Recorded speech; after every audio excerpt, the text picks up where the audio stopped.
He went to law school at Georgetown with Fed Chief Jerome Powell in the 1970s, then built the largest publishing empire of its kind, with more subscribers than the Washington Post and the Wall Street Journal combined. Along the way, he's written 3 New York Times best-selling books. As perhaps the most antisocial rich guy in America, he rarely makes public appearances, instead retreating to his 100,000-plus acres in South America, his 2-century-old chateau in France, or his cottage in Ireland. But despite his wealth, this humble entrepreneur, who's regarded as one of the most important innovators of the internet revolution, still buys $30 Walmart jeans, drives a Ford F-150 pickup, and chases cattle on horseback. He's built 2 of his many homes with his own hands, an adobe structure of mud and stone built using Roman-era building techniques in Argentina. The other, a solar house built of ferrocement in the States. And today, this ultra-wealthy and successful man is going public with what he says is his 4th and final prediction of his 50-plus year career. Each of his other 3 big predictions have come true.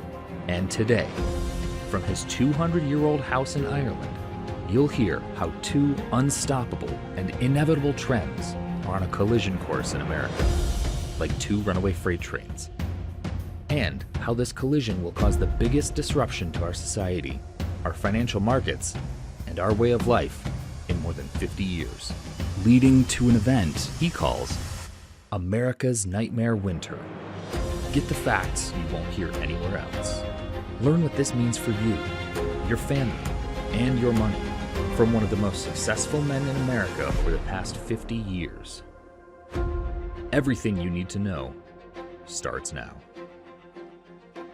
Hi, my name is Bill Bonner. I've recorded this video message from my cottage near the town of Youghal, about 150 miles southwest of Dublin. Vikings invaded here in the 8th century. Normans invaded in the 12th century. More recently, Sir Walter Raleigh was granted 42,000 acres by Queen Elizabeth I. Lots of fertile land along Ireland's River Blackwater. I mention Sir Walter Raleigh because I believe what happened to him many years ago might happen to millions of Americans. You see, back then, Raleigh was on top of the world. He'd accomplished little in life, yet he managed to curry favor with the Queen, and he was soon in possession of about 0.2% of the entire country, including castles, farms, abbeys, estates, and more. But his good fortune did not last. Before long, locals revolted. The economics of his estate collapsed, and Sir Walter Raleigh, a notoriously extravagant spender, was forced to sell his Irish holdings for just a pittance, just £1,500. It's perhaps one of the worst deals in British or Irish history. That land is likely now worth many millions. Raleigh's son was so distraught, he tried to recoup the losses, but he got nothing. And I believe something similar is about to happen to millions of unsuspecting Americans. Our good fortune of the past 50 years is about to take a major turn, as 2 inevitable trends careen towards each other like runaway freight trains on the same track. This collision will bring about some of the most difficult years in American history. And so, after a 50-year career spent building one of the largest financial research firms of its kind, after launching offices in Poland, Spain, London, China, Russia, and India, and a half-dozen other countries, after watching my companies reach a market valuation of more than $3 billion, after earning more money than my wife and I, our kids and grandkids, can ever spend in several lifetimes, and after taking the federal government to court on behalf of America's future generations, I believe it falls to someone like me to warn you, clearly and without distraction. I can do this now because I'm too rich to care about money, and I'm too old to care about what anyone says about me. You see, I've made 3 similar macroeconomic predictions in my 50-year-plus career. All 3 proved to be right, though I was mocked each time. I expect my 4th and final prediction to be no different. Most will pay no attention. Even fewer will take the basic steps I recommend to protect themselves, and that's fine. I have no interest in telling anyone what to do.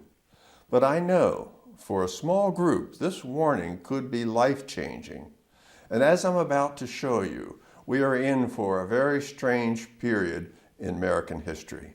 Two extremely powerful and unstoppable trends, which seem unrelated on the surface, will soon bring shock and awe to every American doorstep. Eventually, you'll see this story in the Wall Street Journal and the Washington Post. The blame and finger-pointing will reach a fever pitch. But hopefully, you'll have already made a few key decisions. And so here, I give you my warning in the simplest form. Someday in the future, perhaps on a particularly cold night, America's entire energy system will collapse. Fuel won't get delivered. Rolling blackouts will sweep the land. Pipes will freeze. Food in the freezer will go bad. You may shiver in the dark praying for a little power for weeks, and you'll be one of the lucky ones. Others, with less margin of error, may fare worse. Experts tell us if diesel fuel is cut off, it would take only 3 days before supermarket shelves are bare. In the 72 hours following an energy cutoff, almost all businesses would run out of supplies and shut down. And if this continued, in a matter of weeks, civilization as we know it would come to an end. COVID would look like a cakewalk compared to what lies ahead. We live in an extremely fragile world today. Everything moves by container ship and truck, and almost every ship and every truck runs on diesel. So when the diesel fuel stops coming, ships stop sailing, trucks stop rolling, goods stop arriving, food, medicine, building materials, everything. When that happens, people die. You won't see this reported in many places, but the cracks in the system are already appearing. Recently, East Coast diesel inventories plunged to the lowest seasonal level in 30 years, and diesel prices nationwide have hit record highs. Desperation is starting to set in. Thieves recently stole $1,700 worth of diesel in Indiana. Most Americans don't realize that diesel fuel is the workhorse of the economy. It's used everywhere to keep trucks, tractors, ships, freight trains, and factories moving. That's just the beginning. In the midst of all this, the electric grid won't be able to light up like it used to. It will depend more on solar panels and windmills. But in a long spell of darkness and cold, renewable power sources are worthless. The remaining fossil fuel power plants won't be enough to pick up the slack. Some areas will get power, others won't. Millions will suffer. The financial markets, of course, will be thrown into a frenzy. I believe prices for some assets will soar higher than anyone can imagine. Gas prices could touch $50 a gallon.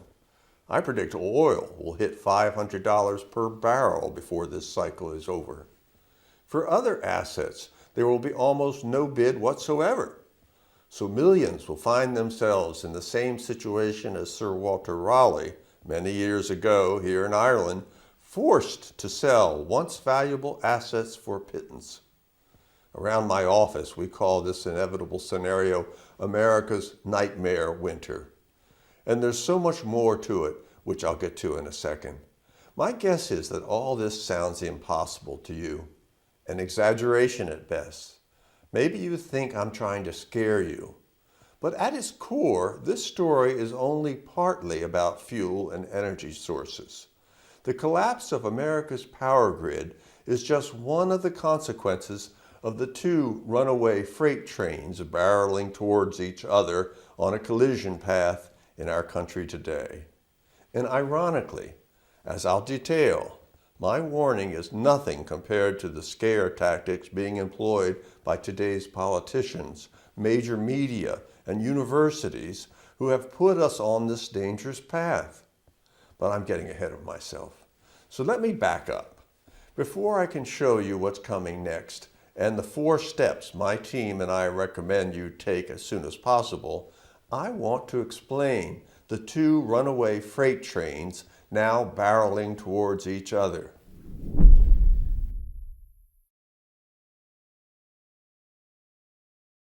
Like a lot of Americans my age, I was lucky. I got into the financial industry at the start of the biggest boom ever. All you had to do was to buy stocks in 1980 after Paul Volcker tamed inflation and sit tight. Buy the dip was the best advice of the past 40 years. That's why most people believe this 40-plus year trend can only continue. But I strongly disagree. I want to show you why we are living in a very dangerous moment right now, and why it's more critical than ever that you and your money are in the right place at the right time. That's the secret for me and for you, not being smart or doing anything clever or complicated.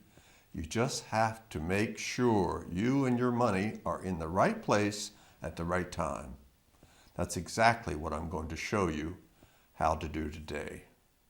Along the way, I think you'll learn secrets about our country you've not heard before, like why I believe Warren Buffett just made one of his biggest bets ever in preparation for America's nightmare winter, and why the head of America's biggest private equity firm, Blackstone, says we're about to have social unrest and a new regime.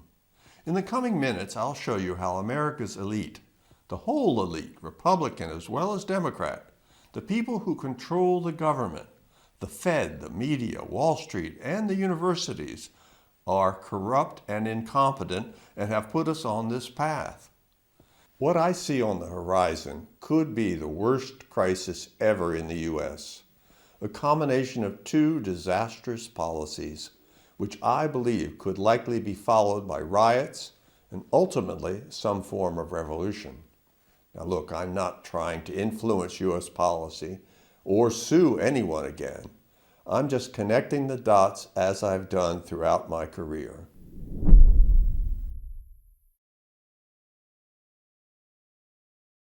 My first big call was back in the 1980s when I warned folks of the imminent Japanese stock crash.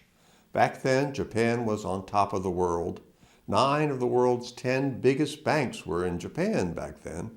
Half the world's stock market capitalization traded in Tokyo. Even crazier, the Tokyo Imperial Palace was estimated to be worth more than all of California. But then came a major collapse, just as I predicted. By 2004, prime commercial real estate fell by about 99%, and residential real estate collapsed by about 90%. As hard as it is to believe, Japanese stocks have still never recovered 33 years later. Today, they're about a third below their 1980s highs. My next big warning concerned the dot-com internet companies of the late 1990s. Again, I was right on the mark. In fact, there was probably no one in America who wrote more about the dot-com fallacy than I did during that era. I covered it almost daily for several years in what many say was the first commercially successful and profitable internet blog. Again, there was a massive collapse. The NASDAQ fell about 80%. It took 15 years to get back to even. Then came my third warning in 2005-2007 when I saw a massive bubble in mortgage finance and real estate. In my New York Times best-selling book, Empire of Debt, written with co-author Addison Wiggin, I predicted a long slump that will take down house prices and the stock market, but leave the dollar and bonds with little damage. That crash began in 2007, and just as I predicted, the dollar and bonds did fine, while stocks dropped 50% and as many as 10 million people ultimately lost their homes. In each of these cases, I issued big public warnings, just like I'm doing today. Still, most people ignored me. Many even mocked me. I hope you don't make that mistake, because my fourth and final warning differs from the others I've made. My other big warnings to date really only affected investors and homeowners in the case of the mortgage crisis. The looming crisis I want to tell you about today, however, will affect everyone, and in ways that will be difficult for you to avoid. So let's start with something no one else will dare to tell you: how a government mandate and policies now pushed by the mainstream media, universities, celebrities, and Fortune 500 companies will ultimately prove to be one of the most destructive decisions in human history.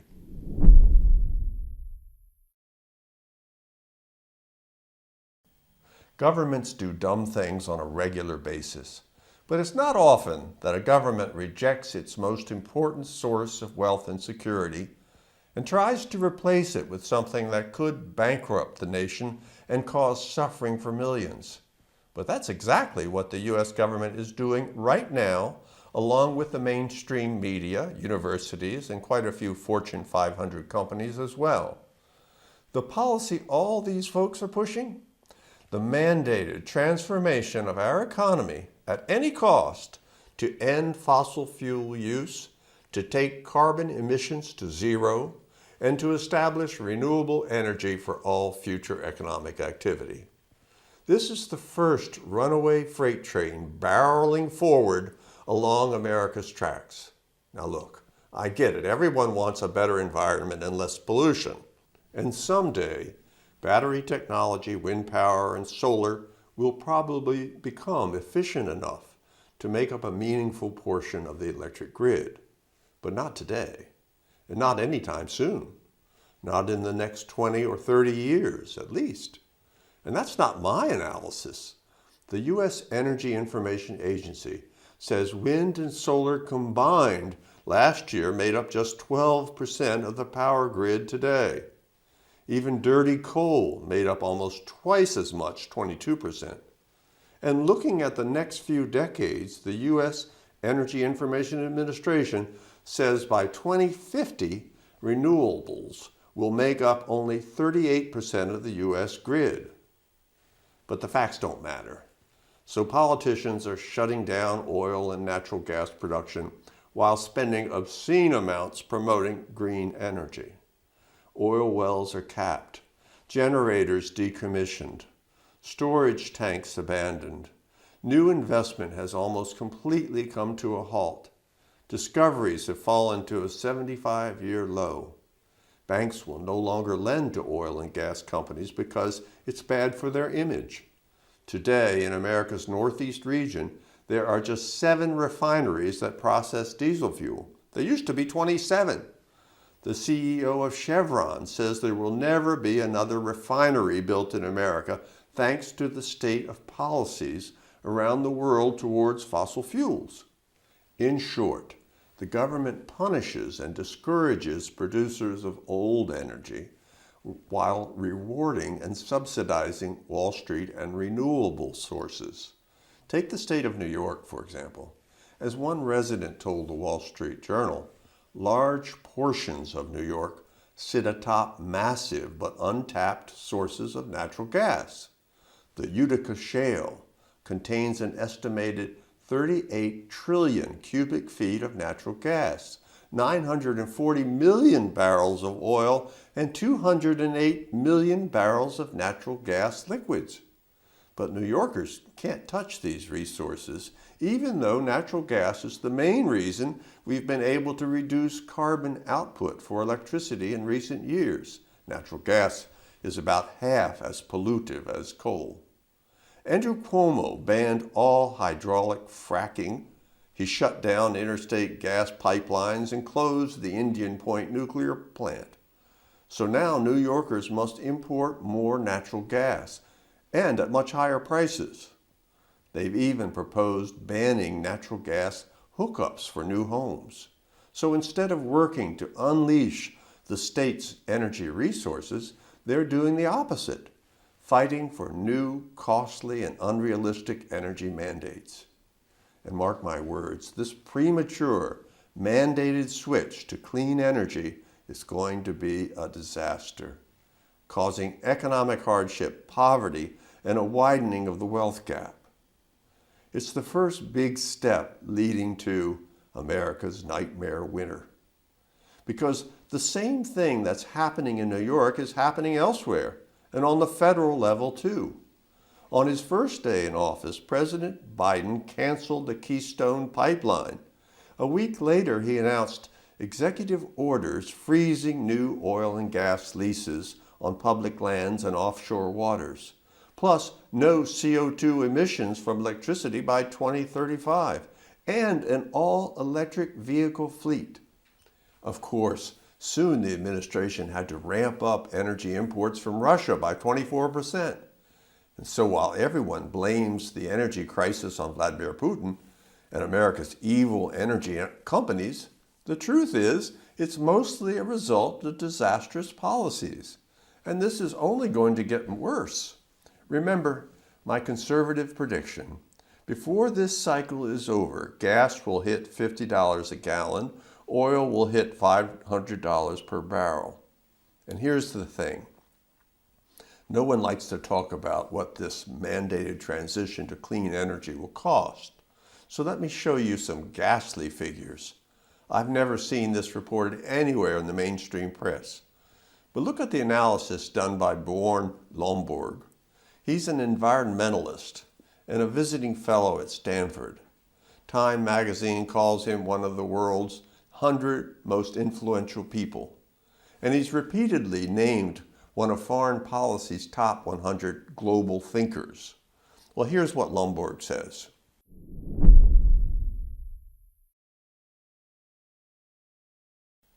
New Zealand was the first country to promise a carbon-neutral economy. In 2007, the Prime Minister said her small nation, with roughly the population of South Carolina, would be carbon neutral by 2020. The elites loved it. The UN called her a champion for the earth. Well, long story short, New Zealand not only failed to achieve the vision, but also failed to reduce any emissions whatsoever. So what did the government do next? They doubled down on this terrible idea and proposed carbon neutrality by 2050. The one good thing about New Zealand's efforts is that they are the only country we know of that's actually looked at legitimate cost estimates for going carbon neutral. And what is the price tag exactly? Well, New Zealand's leading independent economic think tank says getting halfway to the target, cutting 50% of New Zealand's emissions by 2050, would cost at least $19 billion annually. Lomborg says that's about what the country spends on education and health care. But keep in mind, cutting the first half of carbon emissions is the easy part, the low-hanging fruit. It gets a lot harder and a lot more expensive to cut out the second half. Getting all the way to carbon zero emissions would likely cost $61 billion annually, more than New Zealand spends on Social Security, welfare, health, education, police, courts, defense, environment, and every other part of government combined. Lomborg says gas taxes would need to hit $8.33 per gallon every year for the next 30 years. And that's just the taxes, not including the fuel cost. And it's worth pointing out that Lomborg's estimates were made before energy prices skyrocketed 200% in the last 20 months. Okay, but at least if New Zealand pulls this off, it will help the world deal with climate change, right? Well, the answer is yes, but barely. Lomborg says, if we assume New Zealand will actually deliver and stick to its promise for the rest of the century, the total amount of greenhouse gas reduction will deliver a temperature reduction of 0.004 degrees Fahrenheit in year 2100. In other words, the country will go bankrupt, and it won't make a lick of difference for the rest of the planet. All of this is scary to think about, but here's the really terrifying part. If we take New Zealand's cost model and apply it to the U.S., Lomborg says it implies a cost of at least $5 trillion for America in today's money, not just once, but every single year. That's more than the federal government estimates it will collect in total revenue in 2022. Still, the U.S. government plows ahead, along with the mainstream media, the celebrities, the school systems, and more. Need more evidence that this is a disastrous plan?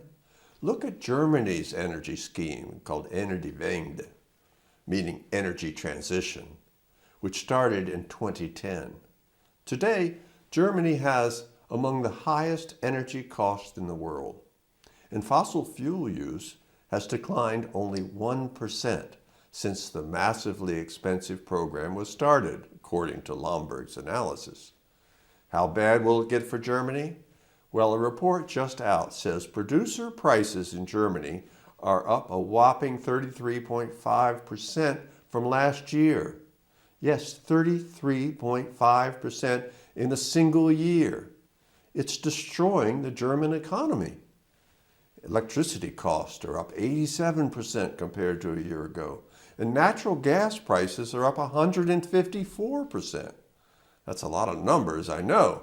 And if you want to see the sources for these figures and all the data presented here, see our details and disclosures page linked at the bottom of this page.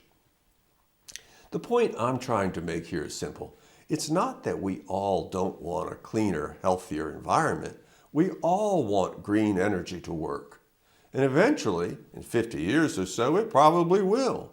But today, the reality is these green energy technologies are simply not ready to provide the bulk of our power. No matter what we're willing to pay, green energy mandates will cost trillions of dollars, and in their current form will do nothing to prevent global warming, or almost nothing. But America's elite caste, the politicians, mainstream media, celebrities in the universities, continue to tell us that we have only until 2030 to solve the problem of climate change. And yes, I refer to this group as a caste. They are nearly permanent members of the ruling class. And Dwight Eisenhower warned about them in his farewell address back in 1961. He said they would have unwarranted influence on America and acquire a vast amount of misplaced power. Eisenhower was right back then, and since then it's only gotten worse. Today, it's DC insiders, it's academics, and Wall Street types at the Federal Reserve, it's celebrities from Hollywood, and it's the media, especially the mainstream media. Today, the elite caste tells us that we must make this shift to green energy immediately, and no matter what the cost. This is what science says, they scream. But the elite caste has been trying to scare us for decades. Back in the 1970s, Stanford ecologist Paul Ehrlich said overpopulation would destroy the world. On CBS National News, he said, sometime in the next 15 years, the end will come. And by the end, I mean an utter breakdown of the capacity of the planet to support humanity. Well, guess what? 50 years later, there were more than 3 times as many people on the planet compared to when Ehrlich made the dire prediction. In the early 1980s, the UN predicted planetary devastation as complete and as irreversible as any nuclear holocaust by the year 2000, due to climate change, ozone layer depletion, and acid rain. Then in 2006, Al Gore estimated that unless drastic measures to reduce greenhouse gases were taken within 10 years, the world would reach a point of no return. And while Gore's bombastic predictions failed to materialize, he became the world's leading celebrity environmentalist, and his net worth went from less than $2 million to more than $200 million. That's one of the things I've learned over my 50-year career. To find out why so many people are pushing such a flawed agenda, you've got to follow the money. I'll show you in a minute why the same is true today. and where the big money is really going. While the overall stock market has collapsed, some people are getting rich. I'll show you how. In fact, I'll show you where America's best investor, Warren Buffett, is making one of the biggest investments of his career. You can get on this trade too. I'll show you how in just a second. But first, let me get to the second runaway freight train headed our way, which will inevitably lead to America's nightmare winter. Our mandated switch to green energy is a huge problem, but this second problem might even be bigger.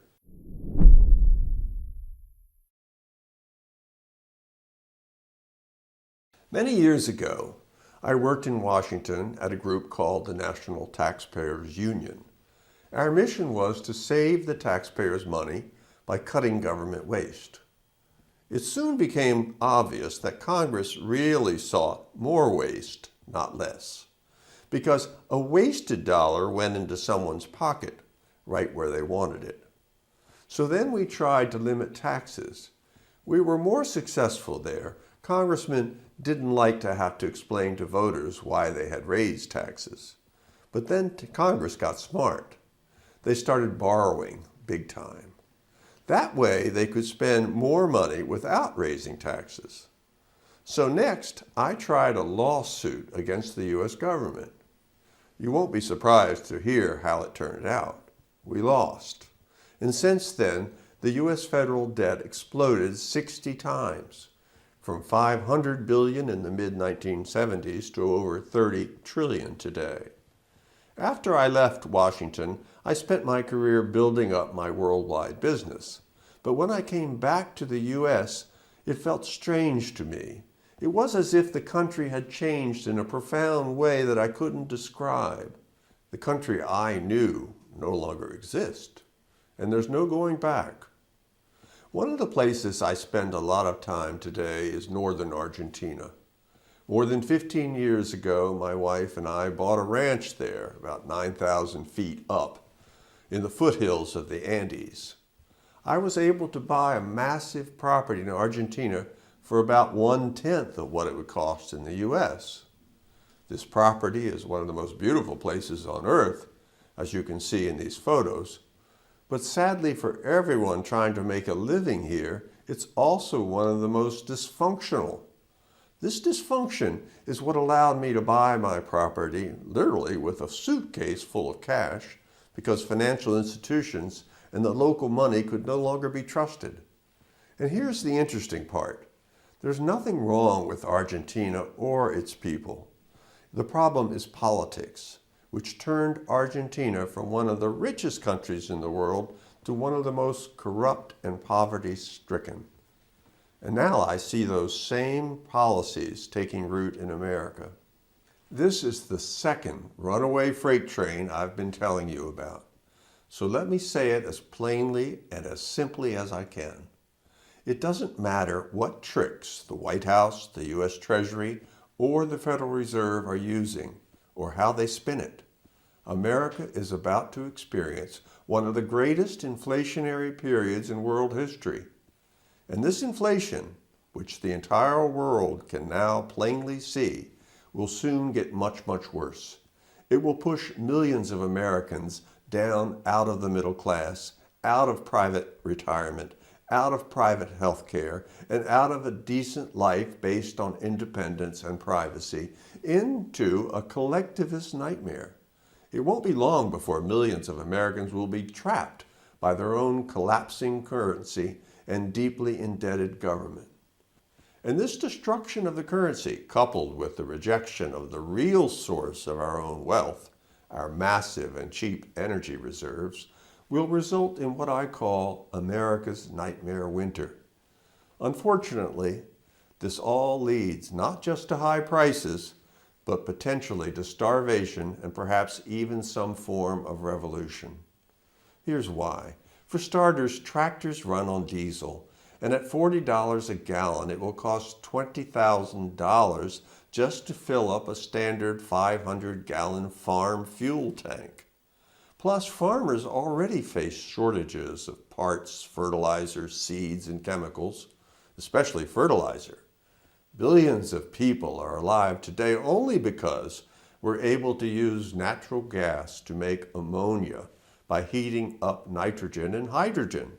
In fact, the BBC says almost half the world's population would not be alive today without this process. So imagine you're a farmer.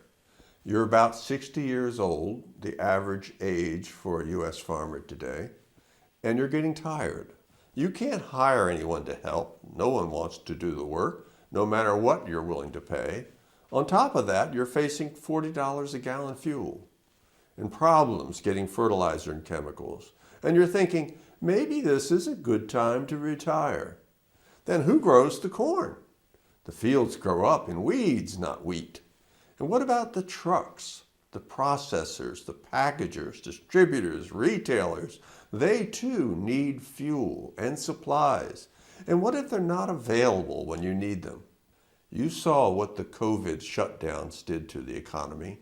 Now try to imagine what 50% inflation and electric blackouts, coupled with huge supply chain disruptions in the energy sector, would do. What farmer, what producer, what businessman wants to put his seed in the ground when he has no idea what price he might get for the crop? Inflation makes a hash of all business calculations. And so in America, when you go to the store, you might find a box of Wheaties for $15, but the store is out of milk. And the canned goods are hit or miss. Half the shelves are empty. Oh, you'll probably still be able to get something to eat, but it might not be what you want, and it might be very expensive. And keep in mind, behind nearly every revolution in world history, you'll find soaring food cost.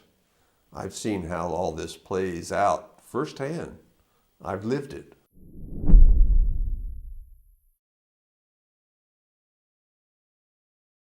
Here's another thing no politician or anyone in the elite caste will bother telling you right now.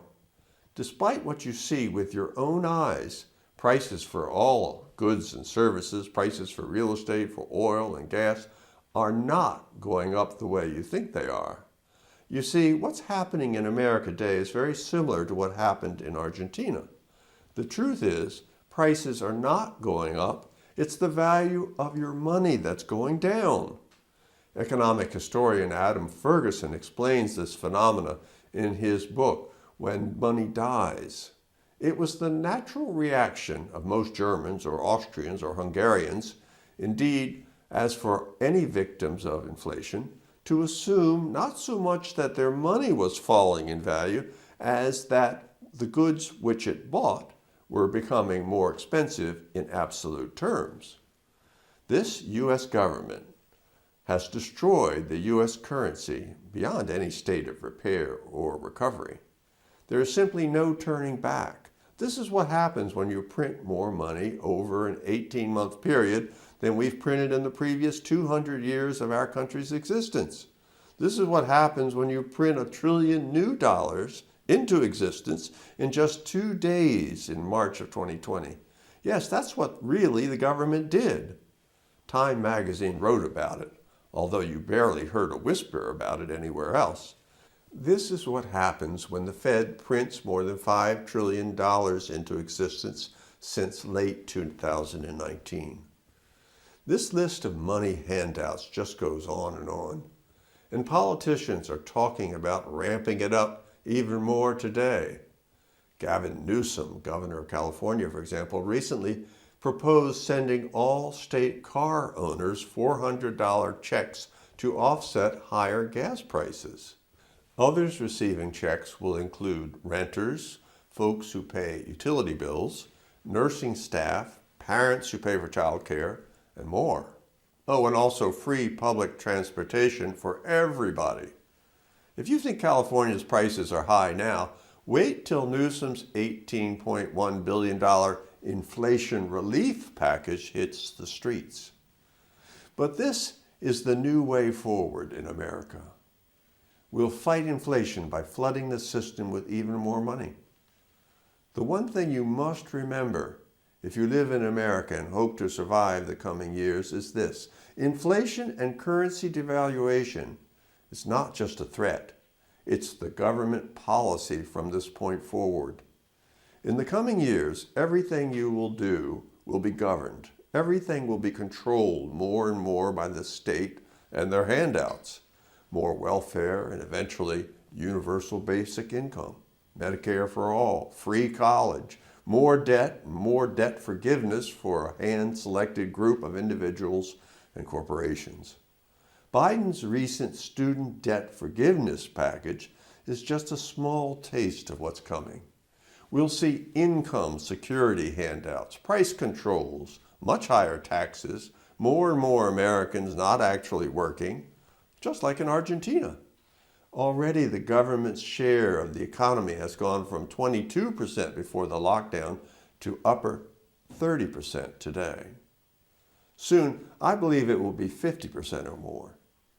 As we move forward, shortages for everything will escalate. More government weakens everything and pushes us more into debt. We are now rapidly accelerating into this new phase. Of course, politicians love it. They'll have more say and more power. Meanwhile, we'll all be drowning in a monetary system that only empowers bankers, speculators, and a government leviathan that can't survive without more debt and inflation. Here's something else to watch for. I think we'll soon have enormous bailouts of state pension funds across America, which are woefully underfunded. We'll likely need at least $3 trillion to pay off state retirees. And meanwhile, the government will continue to do everything they can to lock you into our collapsing currency, just like all governments do when they destroy their money. During Germany's and Austria's historical inflations, for example, there were laws against hoarding commodities like food and fuel, and laws forbidding ownership of foreign currencies. Today, Argentines are only allowed to purchase the equivalent of $200 in foreign currency per month. This locks all citizens into the plummeting peso. Argentina also enforces a 35% solidarity tax on foreign purchases. I know of folks in Argentina who saved everything for their Paris honeymoon. It was their life's dream. But a week after their wedding day, the government announced the solidarity tax, and they had to call the whole thing off. The 35% tax put it all beyond their reach. Mark my words, this is what America's future looks like.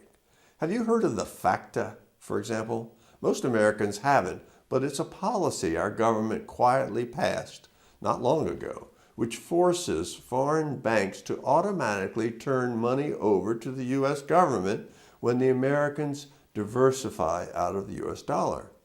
From here on out, everything is going to get a lot more restrictive. Billionaire Ray Dalio says the government will soon outlaw Bitcoin. I don't know if he's right, but nothing is beyond the government's reach. Just remember this: desperate governments do desperate things.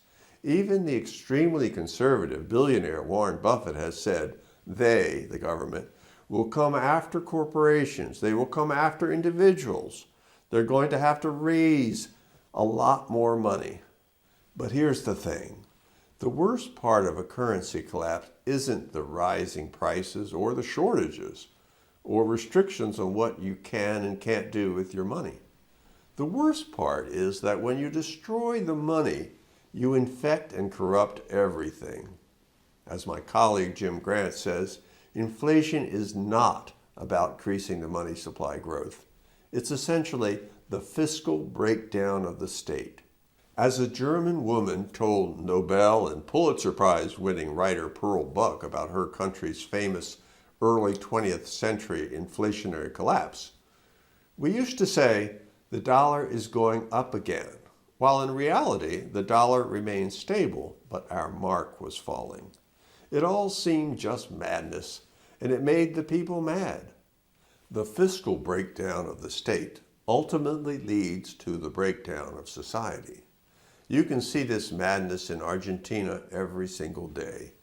Recently, a truck carrying cows to the slaughterhouse was stopped by a mob in Buenos Aires. They were so desperate, they slaughtered the cow right there on the street and cooked it over an open fire. Argentina's 50% inflation has destroyed the economy. Today, private jobs are disappearing while 55% of all registered workers are now employed by the government. Shortages and corruption run wild. The same trends are developing in America. And America is definitely going a little mad too. Some U.S. states are threatening to break away. The rich are fleeing. The wealth gap is soaring. People are driving more recklessly than ever and drinking more alcohol than ever before, according to the New York Times. Altercations on airplanes are at an all-time high. Murder rates are sky high. Violent crime is soaring. Students are more disruptive than ever. Hate crimes have hit a 12-year high, according to the FBI. And so make no mistake, these inflationary changes are now unstoppable and could potentially destroy everything that remains uniquely American in our country. I think America's nightmare winter is now inevitable, and here's exactly what I believe it will look like.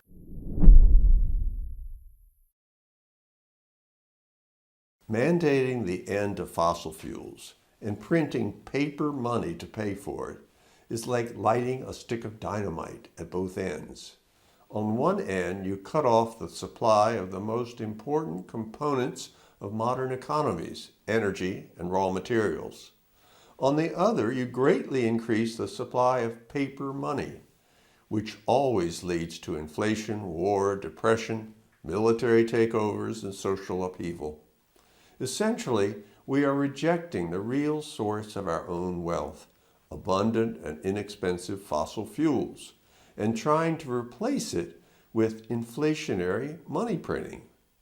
These are America's two runaway freight trains, barreling towards one another on a collision course. Before this cycle is over, oil will go to $500 a barrel. That's in part because of more inflation and more money printing. The dollar could fall by another 50% from here, and in part because the government has essentially ended new oil and natural gas exploration. In the short term, we're going to see rolling electricity blackouts and shortages. Fuel won't get delivered, and while some areas will get power, others won't. Millions will suffer. These blackouts will cover much of the country. Food in the freezer will go bad. In short, America's entire energy system will suffer one collapse after another. And over the longer term, we are looking at a new era. This painful period is going to last much longer than most people expect. A financial crisis becomes an energy crisis, becomes a political crisis. I say that because the last time we faced similar circumstances, the crisis lasted about 14 years. Take a look.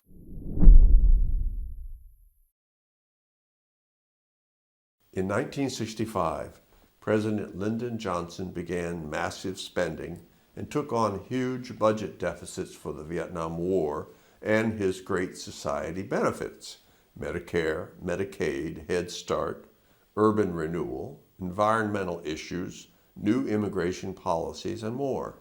Sure, sounds like a lot like the new programs that are being rolled out today, doesn't it? Back then, like today, inflation was gradual at first, then things began to spin out of control. And America got exactly what it's getting right now: big increases in both inflation and interest rates, combined with an energy crisis.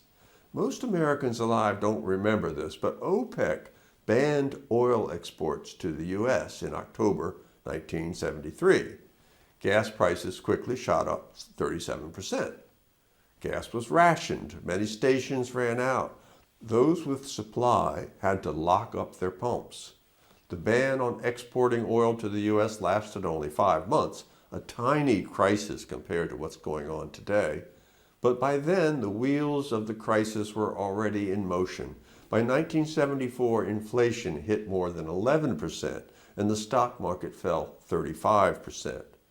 Inflation eventually hit 13.5% in 1980. In one incredible 5-year stretch from 1977 to 1981, cumulative inflation was over 50%. In other words, the value of your savings was essentially cut by 1/3. President Carter wore a sweater on national television, and the government launched a huge initiative to get Americans to bundle up and conserve energy. But even the best and supposedly safest stocks in America collapsed. Get this, after peaking in 1972, the share price of essentially the hottest tech company in the world at the time, IBM, fell 57% and did not get back to even for 9 years.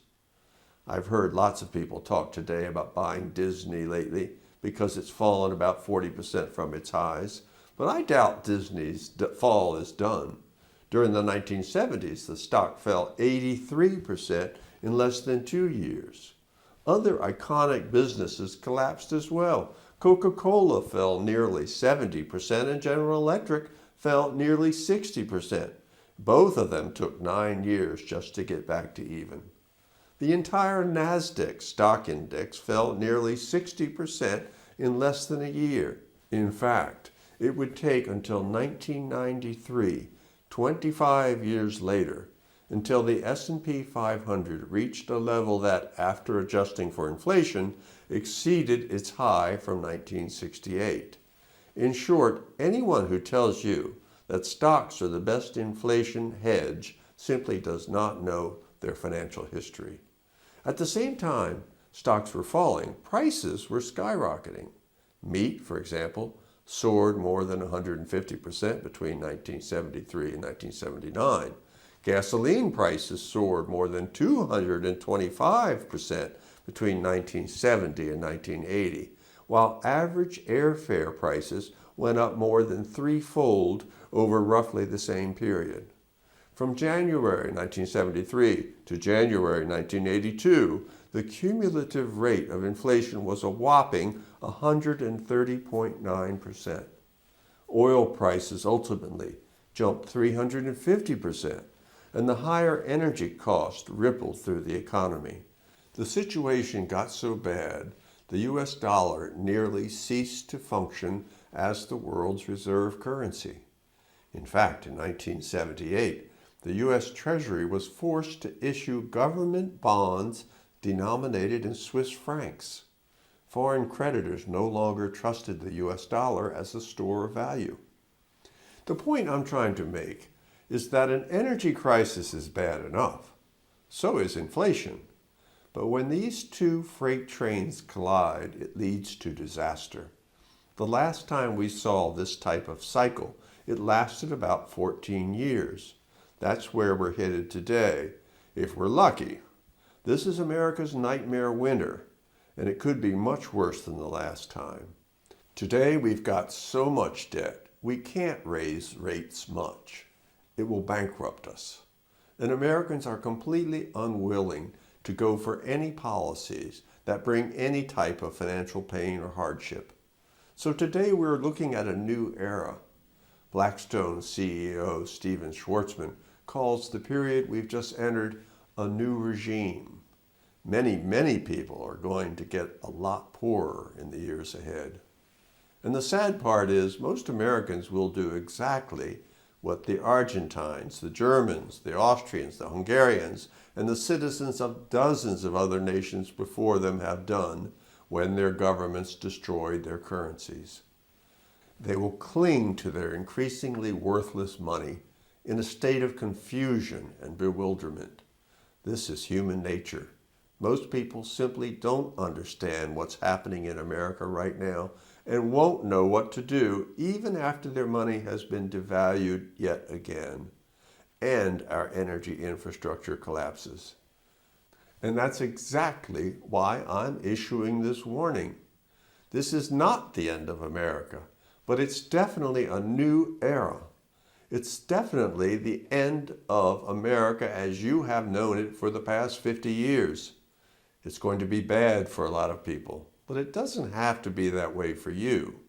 Here's what my team and I recommend you do starting immediately.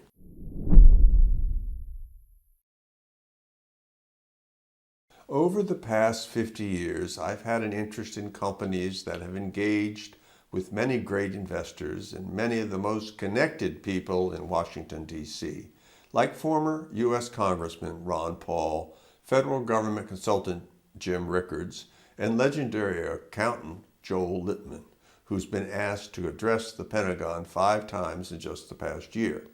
For my current project, I handpicked a team that can show you the best ways to both protect and grow your money in the years to come. One of these guys is Dr. Steve Sugarud. I hired Steve decades ago. I flew down to Florida to recruit him to work for me in Baltimore. Steve has a PhD in finance and has done everything in the conventional Wall Street world, from running a mutual fund to managing a hedge fund. But really, I don't care about any of that. What Steve has proven to be incredibly good at over the years is finding assets he describes as cheap, hated, and in an uptrend. In other words, Steve's expertise is finding assets at bargain prices long before the mainstream catches on, which are just starting a big potential upmove. Over the past 21 years, he and his team have found hundreds of great investment opportunities most people would probably never hear about on their own or through their advisor or broker. And Steve says right now, while most stocks are plummeting, one group of assets are making a massive move up, with no sign of stopping anytime soon. In fact, Steve's team has open recommendations in this space which have soared as high as 100%, 134%, and 42% in recent months, while the rest of the market continues to get clobbered. Steve's team, as usual, identified this trend long before almost anyone else. In fact, although it received little attention in the press, Steve says Warren Buffett just made one of his biggest investments ever in the exact same space. In Steve's latest special report called Buy the Best Assets Now Soaring in Value, you'll get all the details on these stocks and this entire sector. Everything Steve is going to show you is easily accessible on the stock market. He says this is the #1 money move you can make right now. Steve thinks you have the potential to see great gains over the next few years with these investments, while most people continue to lose money holding yesterday's winners, which are still collapsing in value. After getting some of your money into these assets now soaring in value, we recommend you take step number 2.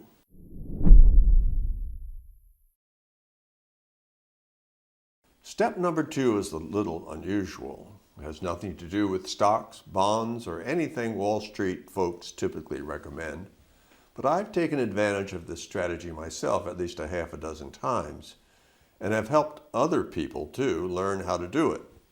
It's not right for everybody, but if you have the means and the time, this could prove to be the most important financial move you ever make. In short, I want to share with you a secret I've learned that offers you essentially the best way to get serious money outside of the US dollar, which you don't even have to report to the government. Why should you do this? Well, as I've said, in any crisis, desperate governments do desperate things. So I think it's prudent to legally get some money beyond the US government's reach. It has nothing to do with opening a foreign bank account or anything like that. I actually discovered this secret way back in the 1970s and built a whole business around it. Today, I employ the guy who is almost certainly the world's #1 expert on this strategy. And in our new report called A Unique Way to Protect Your Wealth, the government doesn't even have to know about it. You'll learn everything you need to know. Of course, when and if you collect a profit on this investment, you'll need to report your gains to the IRS just as you would with anything else. But until then, you don't have to tell a single soul. This move will help you sleep better at night and could prove to be potentially very lucrative in the years to come. And that brings me to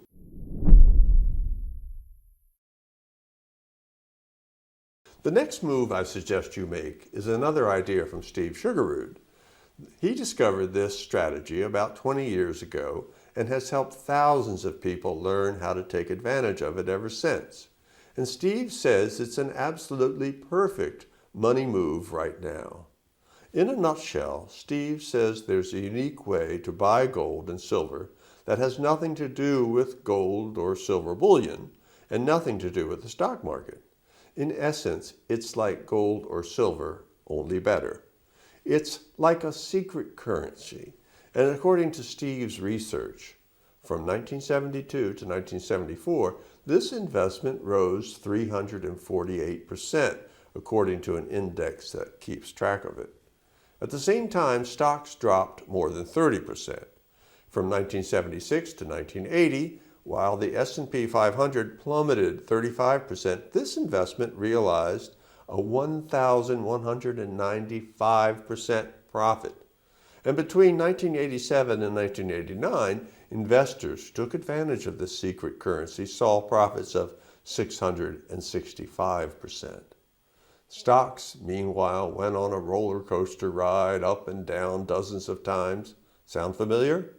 During this period, Steve tells me that the last time Salomon Brothers included this vehicle in its annual investment survey, this investment ranked number one over the prior 20-year span, with an annual return of 17.3%. In other words, it was the single most profitable thing you could do with your money over those 20 years. It beat stocks, bonds, artwork, diamonds, U.S. Treasury bills, real estate, and oil, according to an article in the Chicago Tribune. Everything you need to know is in Steve's detailed special report called The Secret Currency: How to Make 500% from the U.S. Government's Second Currency. So how do you get started if you're interested in making these moves? And how much does it cost to access this research? Here's the deal.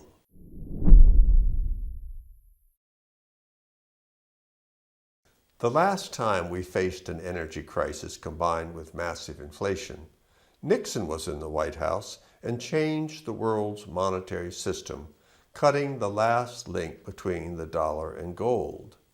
As I explained earlier, back then I was deeply involved in an effort in Washington, D.C. to stop the government from wrecking the country. First, we tried the lawsuit I mentioned. On behalf of America's children and its future, my son and I sued the U.S. government in Bonner versus Baker. The Baker was James Baker, the U.S. Secretary of the Treasury. National debt was a tax on future generations, we argued. Laying on this sort of intergenerational obligation amounted to taxation without representation and should be banned. The court threw out our suit. So next we tried an amendment to the U.S. Constitution. The Balanced Budget Amendment would have blocked the feds from running deficits except in times of war or national emergency. 32 states approved it, 2 short of the required number. I learned my lesson.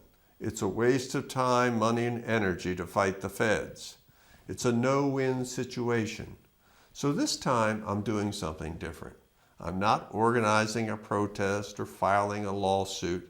In the 50 years since I tried to take on the feds, my companies have made billions of dollars. And I've assembled a collection of some of the best investment and political analysts in the world. So instead of going after the government, I've partnered up with some of the best analysts my companies have hired over the years and have put together what we think is the perfect mix of research and analysis to help folks right now.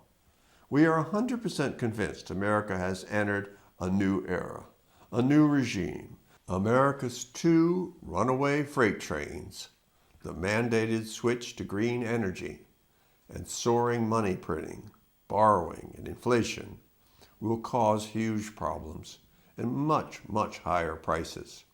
Like I said, this is not the end of America, but the rules for making and protecting your money are going to be very different in the years to come. And I think we've assembled the right mix of folks who can help you to do both of these things, protect what you've got and grow your wealth too. But before I show you exactly how to get started with this research, there's one more interesting step my group thinks you should consider.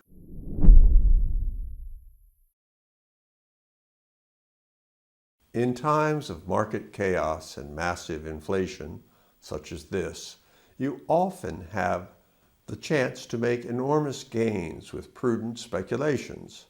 You see, inflation causes huge distortions and wild mispricings that can lead to big gains. For example, did you know that coal stocks have shot up as much as 3,100% in less than 2 years? And shipping companies soared as much as 3,800% over roughly the same period. Well, this fourth step we recommend is a series of calculated speculations. But they're not for everyone, and it's not your rent money or any money you might need anytime in the near future. These ideas come from one of the analysts I handpicked to join me in this venture, a former British banker named Tom Dyson. Tom has a unique way of looking at the world. He's an extreme contrarian and simply incredible at finding profitable speculations. One thing I like about Tom is that he's incredibly patient. He sits and waits till he finds something extraordinary. For example, not too long ago, Tom recommended shipping stocks when he saw an opportunity in this sector. He found 8 companies, and the average gains were 114% on these positions. Tom did something similar a few years back when he noticed the Bank of England, which owned gold for its entire 300-year history, dumping about 395 tons of gold starting in 1999 at an average price of $275 per ounce. So Tom took a large stake in precious metals. Gold is up 500% since then, and Tom made $200,000, although he's the first to admit that he sold too soon. Tom is also the first person I know who bought Bitcoin. He even gave me one, although I have no idea where it is today. Tom started buying Bitcoin when it was just $6. It's up about 300,000% since then. Again, Tom made a killing. And today, Tom has found another set of mispriced speculations, which he says have the potential of returning 1,000% or more, even in the worst of markets. I'm not going to say much more about these moves here, because we'd like our subscribers to learn how to get into these trades before we reveal them to the public. But I will say, you can get into these speculations today for less than $5. Again, this is not for everyone. You will probably do just fine by following the first 3 steps I've already outlined for you. Also, you must remember that all investments carry risk, and these speculations even more so. Just because Tom and Steve have found so many incredible opportunities over their long careers does not mean they will do so again. And of course, you should never invest money you can't afford to lose. Everything you need to know about this 4th step is explained in our detailed report called The Art of Speculation. In this report, Tom details a handful of fascinating trades brought about by wild recent price swings. If even just one hits, it could make a big difference to your bottom line. So how much does all this research cost? Well, the retail price for everything I've described to you here is more than $300, but as part of this special deal I put together, you'll pay just $49 for the next year. This fee entitles you to a 1-year subscription to Steve Sugarroot's True Wealth Research, where Steve and his team show you the best investments in the world that are cheap, hated, and moving in an uptrend. Every month, I'm sure Steve and his team will introduce you to many money-making ideas you've never considered before. With this one-year subscription purchase, you'll also receive the next year of our Bonner Private Research monthly reports. $49 is an embarrassingly low price, but please understand it's only available to you today as part of this special offer. You won't find it on any website. When you take advantage of this deal, you'll immediately receive all of the research reports I've described here today. Buy the best assets now soaring in value. A unique way to protect your wealth. The government doesn't even have to know about it. The secret currency and the art of speculation. You'll also begin receiving Steve Sugarud's True Wealth each month and our Bonner Private Research monthly reports. Plus, you'll get the daily market analysis and updates from Steve's team and mine, and access to archives, which includes more than 100 special investment reports on subjects such as how to structure the perfect portfolio right now, how to know exactly when to sell any investment, and even a digital copy of my latest book, and much, much more. Again, as a first-year subscriber, you'll pay just $49. I can't imagine a better deal exists anywhere on or off Wall Street. Now, of course, all investments carry risks, so please do not invest more than you are willing to lose. One more thing, our research is not for everyone. So if you find it's not right for you for any reason, simply let our Maryland-based customer service team know, and they'll issue you a full refund anytime within the next 30 days for your subscription. I hope you can take advantage of this opportunity and don't get caught flat-footed. As I've described in this presentation, the elite establishment is playing two dangerous games at once. They're aiming to change the way a modern economy works and to pay for it by printing up paper money. In the 1970s, we had a near miss with a very similar kind of crisis. As a result, our steel and auto industries began to fail. Gas prices soared. Riots broke out all across the country. Angry mobs swarmed to gas stations. But in terms of an economic crisis, the mess of the 1970s was tiny compared to what we're facing today. Can you imagine a full-blown inflationary and energy collapse in today's America, where anger at police, corporations, and opposing political parties has reached a boiling point? Where half the population pays no taxes and depends on aid from the federal government? Where students are so crippled by college loans that politicians are forgiving their debts? Where bailouts are the norm for every type of crisis or setback? Given what we have seen in recent years all over the country, from Baltimore to Seattle, New York to Portland, Minnesota to Buffalo, with people seizing just about any excuse to loot stores and take over entire swaths of public property, how long do you think those same people will refrain from stealing and violence when the lights go out and they can no longer afford to fill up their gas tanks, either because of shortages or because prices have gone too far? My feeling is not very long. Learn what you can do to protect yourself right now. We've done an incredible amount of work to help you make the best moves. I strongly recommend you take these steps while they are all inexpensive and easy. And every month, we'll keep you updated on this situation and show you immediately when opportunities arise. This is going to be bad for a lot of people, but it doesn't have to be bad for you. Click the Order Now button below to get started. This will take you to a secure order form where you can review everything once more before submitting your order. Again, you can get started for just $49. There's a full 30-day money-back guarantee. And after placing your order, you'll receive an email with access to everything described here. Thanks for tuning in. I look forward to potentially welcoming you into our circle.